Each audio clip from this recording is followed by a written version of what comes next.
Berbala ke simpan duit 15 tahun dan tunggu matang dari pengeluaran insurans? Ada kena tolak cukai ke bila dapat seketul nanti? Okey, jom kita bedah siasat fakta sebenar.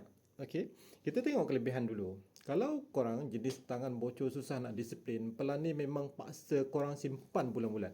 Okey, dapat jugalah duit seketul selepas 15 tahun siap dengan perlindungan hayat. Okey, bab cukai macam mana? Ini berita baik. Duit matang atau pengeluaran yang korang dapat daripada insurans tu dikira bebas cukai, tax free. Bukan itu saja, premium yang korang bayar setiap tahun tu pula korang boleh guna untuk claim pelepasan cukai, tax relief semasa e-filing LHDN. Okey, bijak kan? Okey, tapi tunggu dulu. Walaupun ada kelebihan cukai, ini realiti yang ejen kadang-kadang tak highlight. Pelan macam ni bukan tempat terbaik untuk gandakan duit.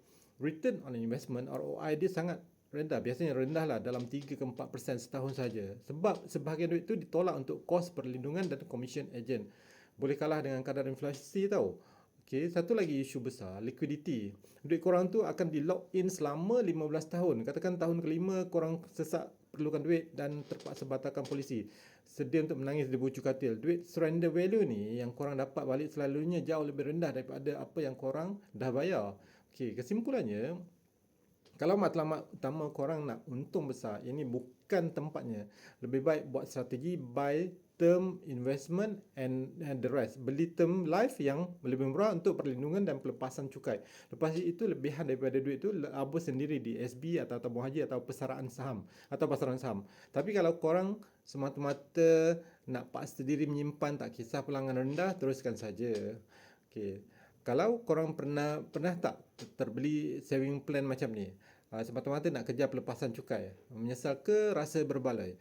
Cuba kongsi kat komen. Okey, jangan lupa save video ni dan follow Findoc untuk tips kewangan jujur dan komen bantu untuk mendapatkan khidmat dari kami. Jangan lupa dapatkan buku Jangan Bayar Lebih di Showcase. Okey, terima kasih. Assalamualaikum.